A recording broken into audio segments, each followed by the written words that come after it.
बहुत समय पहले की बात है। एक गांव में भयंकर सूखा पड़ गया था। गांव के लोगों की जीने का एकमात्र माध्यम कृषि था। गांव के चारों ओर परेशानी ही परेशानी मची हुई थी। गांव के लोगों ने गांव के सबसे प्रसिद्ध बाबा रामलाल के पास गया और कहने लगा, बाबा हम लोग बहुत परेशान हैं, आप ही उपाय निकालिए जिससे बारिश हो सके। बाबा ने कहने लगा, ठीक है, मुझे 1 हफ्ते का वक्त दो, मैं कोई न कोई समाधान निकाल कर बताता हूँ। गाँव वालों के चेहरे पर खुशी की लहरें दौड़ गई। सब लोग खुशी से सोचने लगा कि अब कोई हल निकल आएगा। बाबा रामलाल ने बहुत सोचा पर कोई हल नहीं निकल पाया। बाबा ने गाँव वालों को कहने लगा, मैंने बहुत कोशिश की पर कोई हल नहीं निकल पाया। अब तुम लोगों की मदद ऊपर वाला ही कर सकता है। फिर गांव के सभी लोग उदास हो गए। इधर गांव के लोगों को फसलें काटने का समय आ गया था पर बारिश होने का कोई नाम ही नहीं ले रहा था। गांव के सभी लोगों ने एक और दूसरे बाबा के पास जाने का फैसला किया। जब गांव के लोग दूसरे बाबा के पास पहुंचे तो देखा कि बाबा दूसरे की समस्या सुन रहे हैं। बाबा ने जब गाँव वालों को एक साथ देखा तो बाबा समझ गए कि ये सब बहुत संकट में होंगे। फिर बाबा ने कहा, क्या बात है?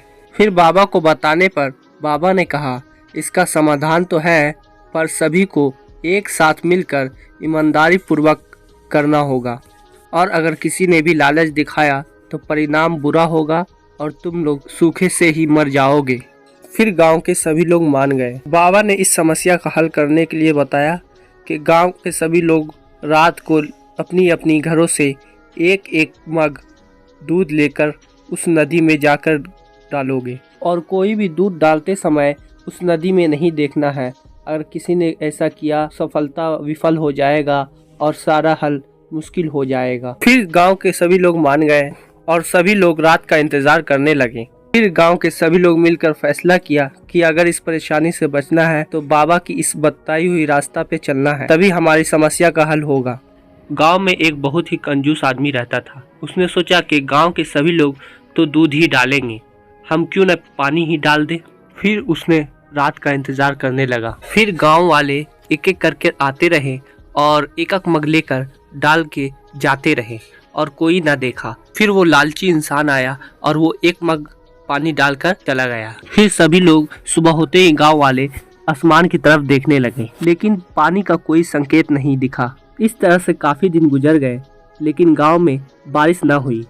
सब गांव के लोगों ने फिर मिलकर योजना बनाया कि चलो उस बाबा के पास चलते हैं। बाबा के पास आते ही बोला, बाबा आपने के कही हुई युक्ति काम नहीं आई, आपने मुझसे झूठ कहा है, आप ढोंगी बाबा है। बाबा ने गांव वालों की बातों को सुनकर मुस्कुराने लगे और कहा, चलो मेरे साथ चलो। फिर गांव वाले नदी की ओर पहुंच गए।